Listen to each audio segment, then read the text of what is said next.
get my 6. As you can tell by my comfortably hung hammock behind me, I just woke up from my afternoon nap, and I was hoping it was a nightmare. I was hoping it was a dream, just a bad dream. As you know, there's not going to be any food left here in just a few months because of the drought. And there's going to be so many people who are going to be in such big trouble because they're going to have to hunt their own food, and they can't even begin to figure out where tacos live. The government wants you to register your gardens so they'll know who's growing what and where. And now they're coming to get your milk. This is an urgent alert. The government is coming to take your milk. We're going to talk about these terrifying issues and a couple even more terrifying that were sent in by viewers like you up here in the woods. While I go up here and set the tripod up and get ready to tell these stories, have a look at the ginormous catfish my beautiful bride Dearly, aka Giggly Girl, and myself caught just this morning. Honey, focus on the fish, not anything else. Okay.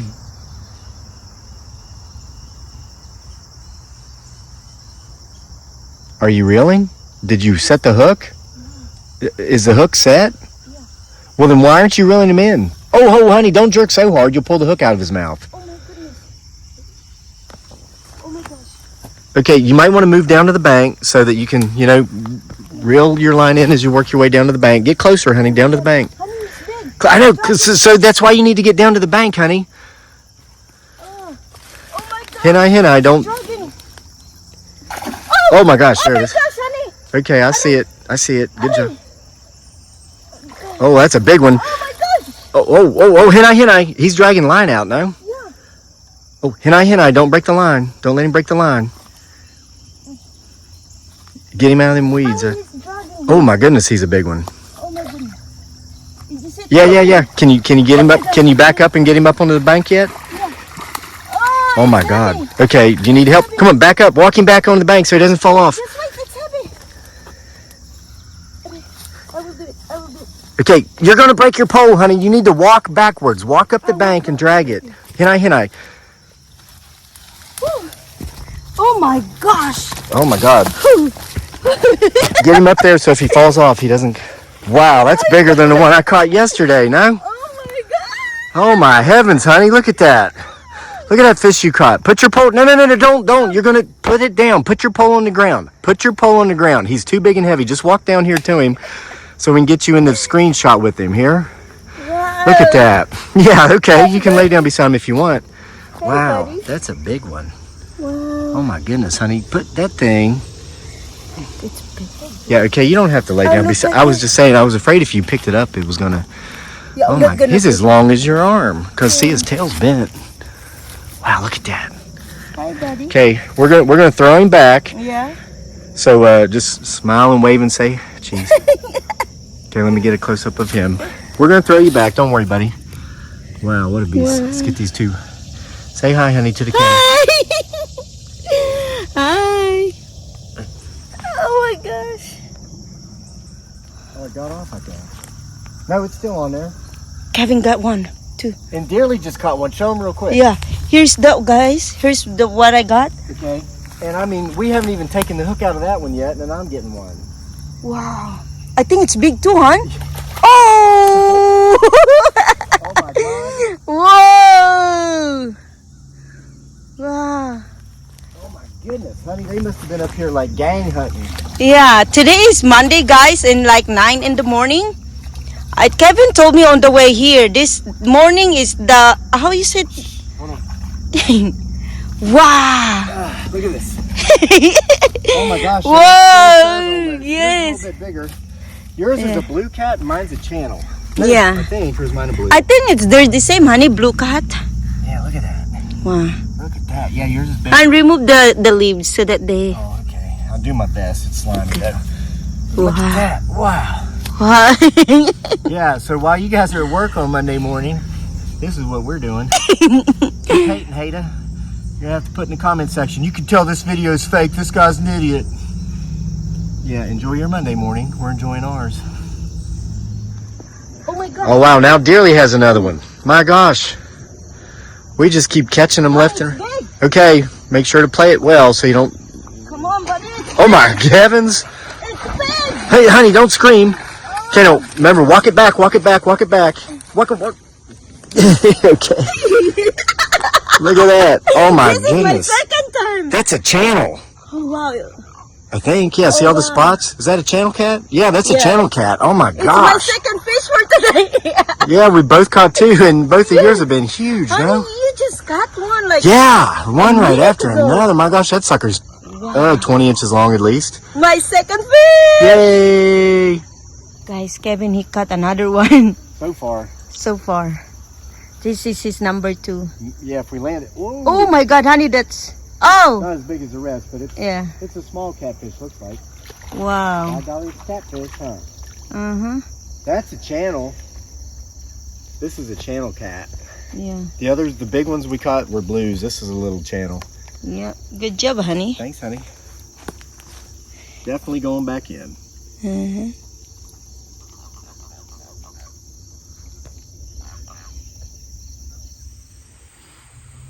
Weren't those some buttes? The fish didn't look so bad either, huh? Hey, I just woke up. Come on now. Having my... It's hard work on a Monday morning to get up early, get the kids sent off to school, and then go out and go catfishing like that with your beautiful bride. Catching them big old fish and reeling them in like that. She's still having her nap. I'm going to finish this coffee. Not only am I going to see if I can find him, her, it, or they out here, I'm going to see if I can figure out where tacos live. The way things are going, I tell you, it's funny. As of this recording, we're literally 2 days away from fall, and we are a week away from October, in which I'm going to come up here and read every single story from October Nights Part 2, 31 more tales for the Halloween season, available with an autograph from our Etsy store, links in the description box below, or from Amazon, print, or Kindle.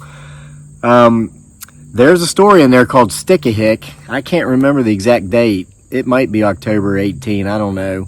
But it speaks of a future date in which we're kind of going through similar times. This in regard to hunting, fishing, gathering your own food. And we threw all those big old fat catfish back today. But I tell you what, this inflation keeps up and the cost of food keeps going up. And they come to take my milk, you know, make me register my garden, and it doesn't rain out west. I mean, we might just have to start really feeding ourselves this way. But you want to talk about real horror. I mean, that's a real horror. But I'm going to read you some stories that some of our viewers have sent in. And by the way, I want to thank all of you who have sent in these stories.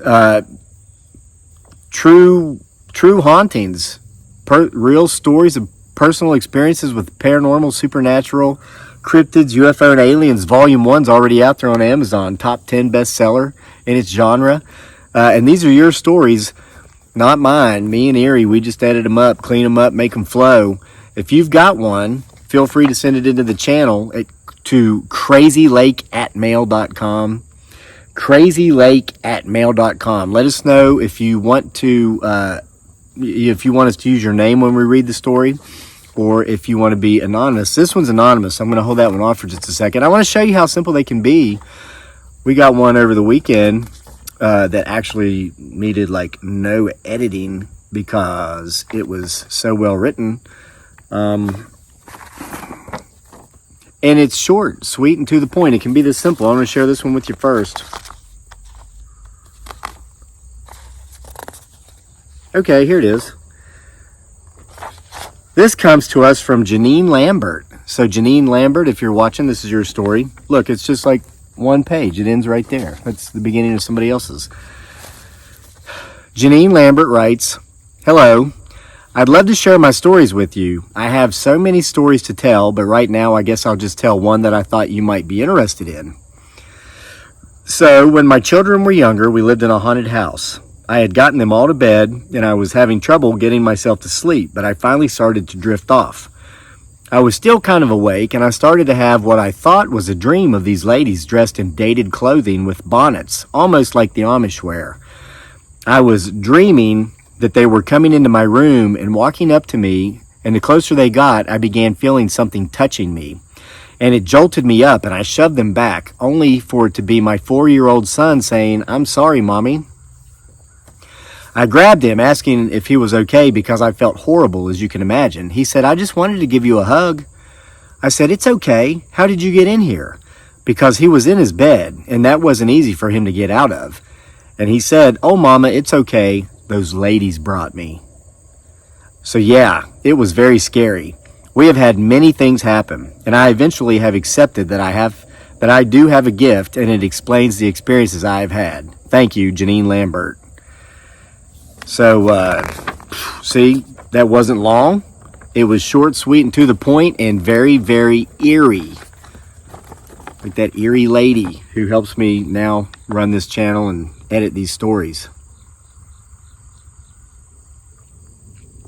You got something like that, send it in. crazylake@mail.com. crazylake@mail.com. And I heard a tree knock.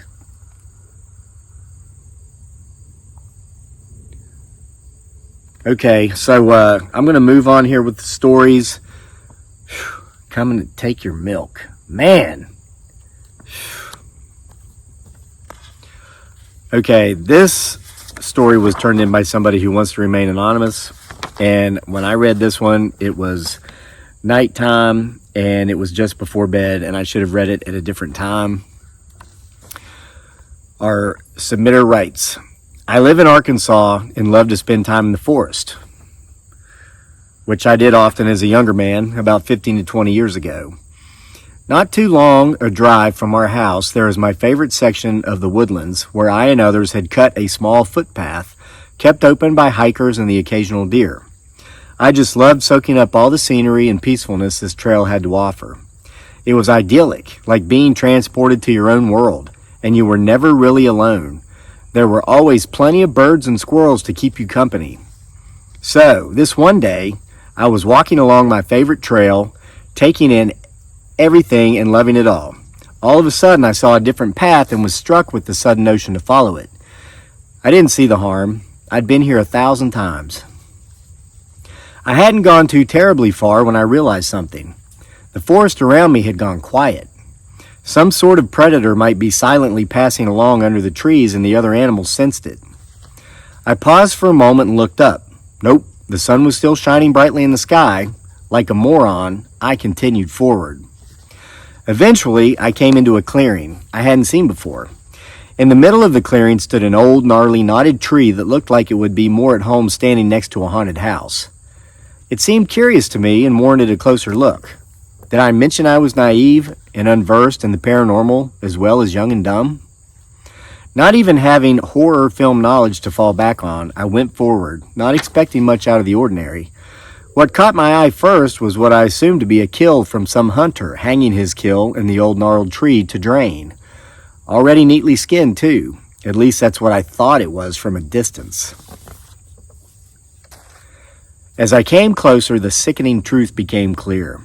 What I had found was a man, a neatly skinned man, draped over a limb like a hunter's catch, like a deer.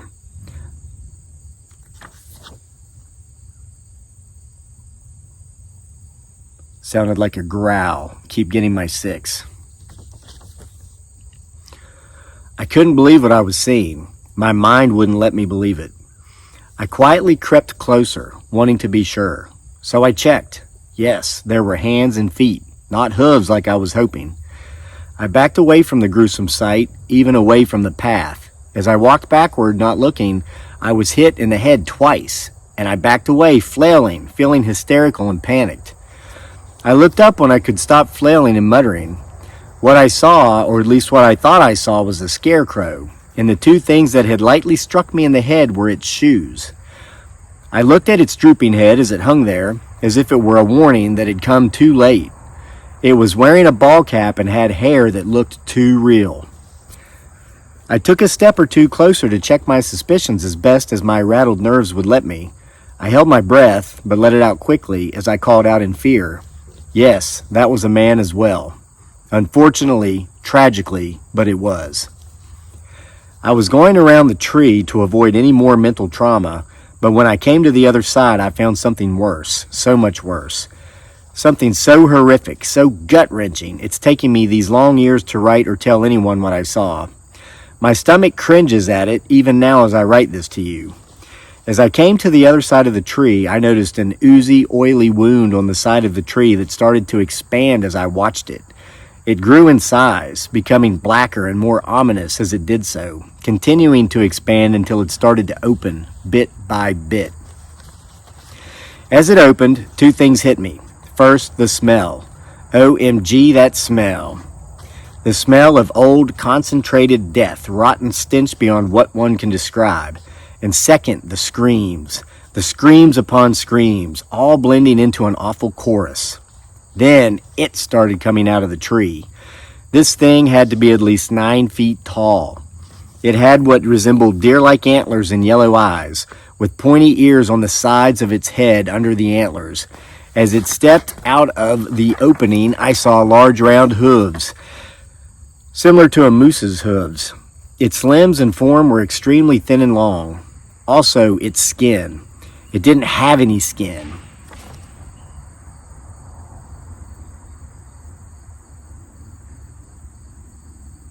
Dead center, there's something that looks like what this story is describing.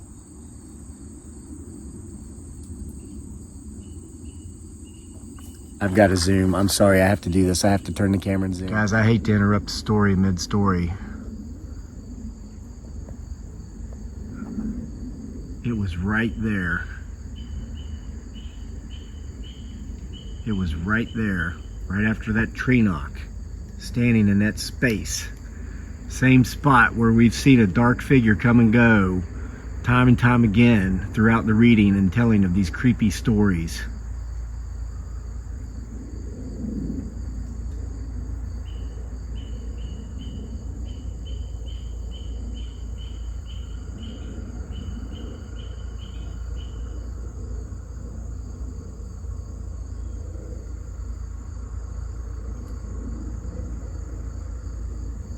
Okay, I was trying to do a slow pan, but I heard footsteps up here.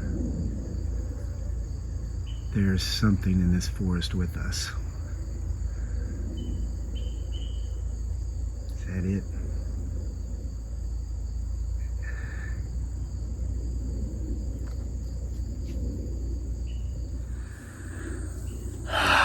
The show must go on, folks. I'm putting myself in grave danger up here.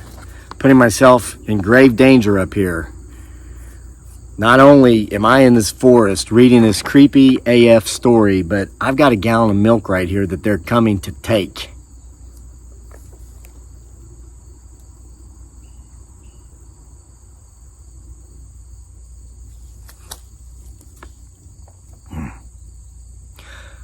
Didn't have any skin.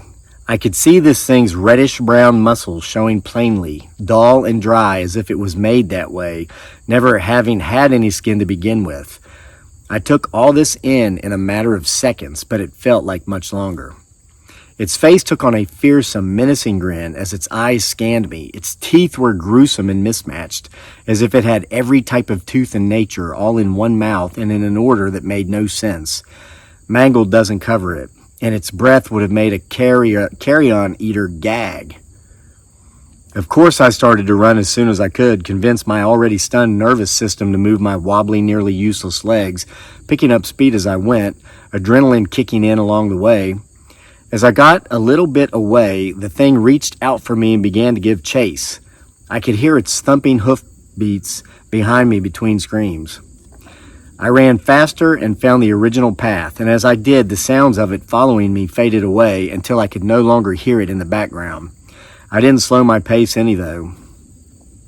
As you could expect, when the Rangers got the anonymous call, nothing was there, not even the path leading to it.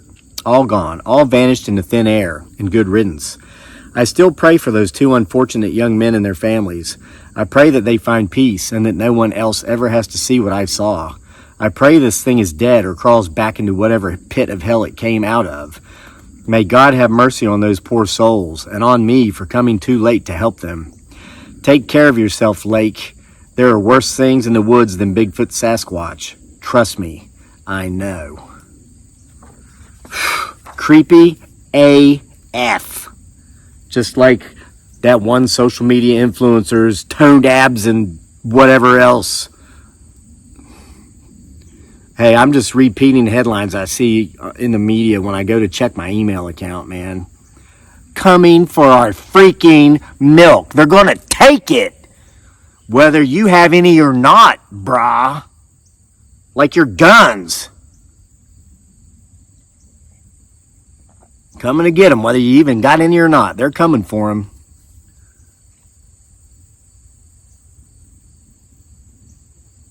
All right. Do we have time for one more story?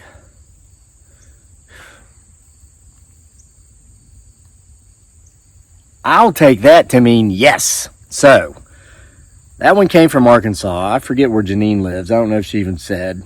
But let's jump across the pond. Not the one in my front yard, but the one over down there to Virginia Beach. And go over to England.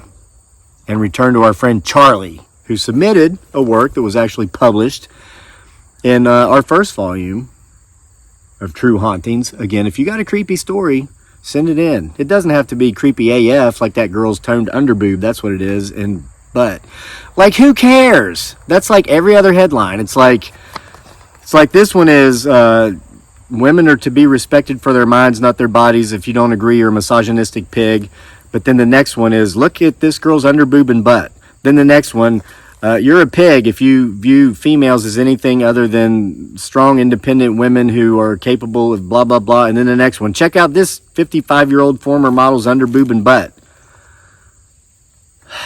But you know what's crazier than any of it is they're coming to take our milk.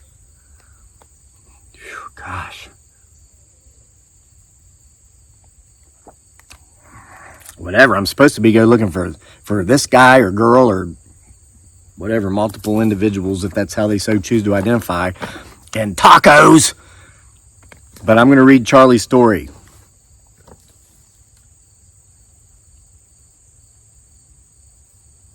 All right. Charlie in England here. I am happy for you to share this story on your channel or in print and use my first name. From 1988, I was obsessed with a question which haunted me. Why did people abuse me? I researched, discovering that the perpetrators took out their unresolved trauma on me. I am not and never was fundamentally flawed, and as I used to believe, nor was I or am I now a legitimate target or scapegoat.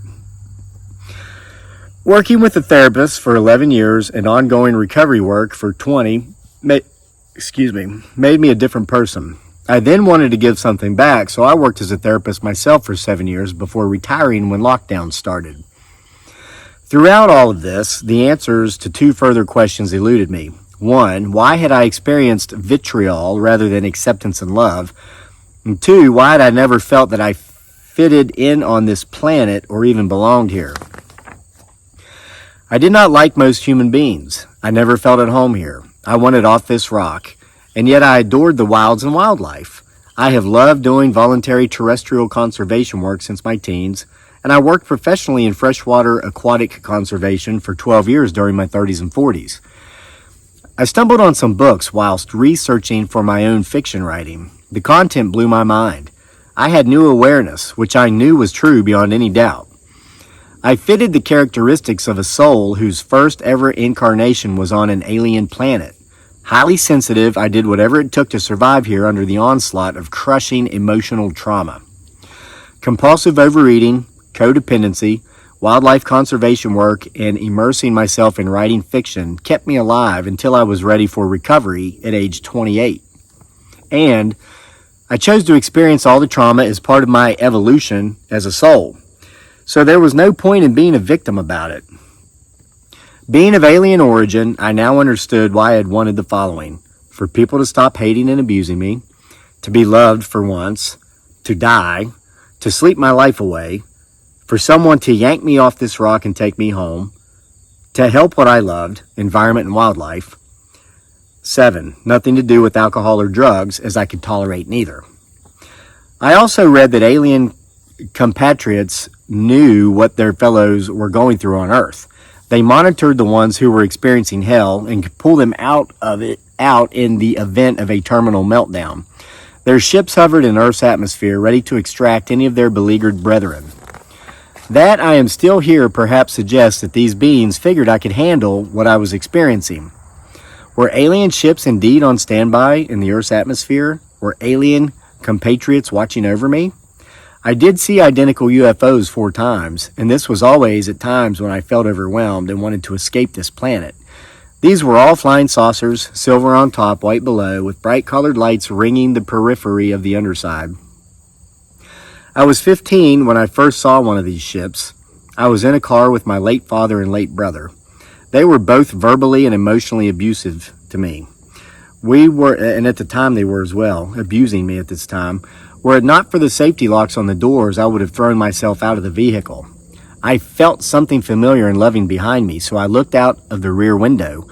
A saucer was tailing the car and followed for 40 minutes until the abuse ceased.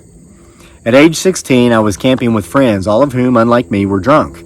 I had declined the homemade cider and felt unsafe, so I slept outside, not in either of the tents with everyone else. An identical saucer hovered overhead for 12 minutes.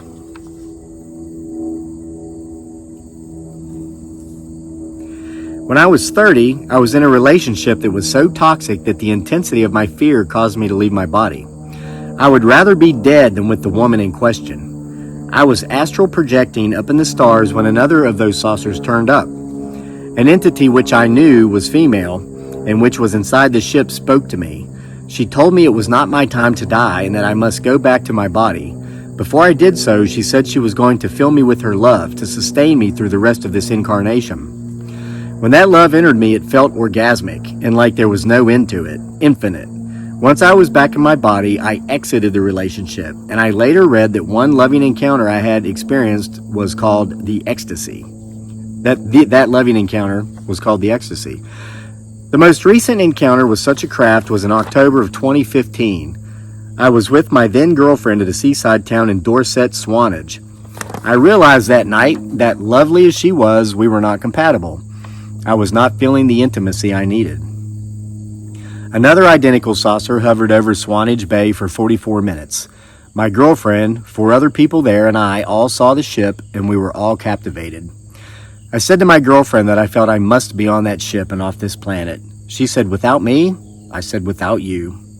Something was still missing until after 27 years of searching and during more research for writing, in 2008, I found the final part of my jigsaw puzzle.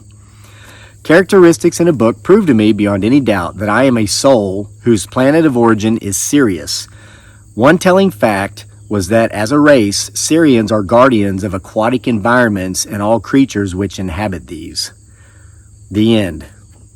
So folks, there's a story of our friend Charlie over in England, a beautiful soul trapped in human form on a planet called Earth that unfortunately, if you have been a victim of abuse, a lot of folks know as hell.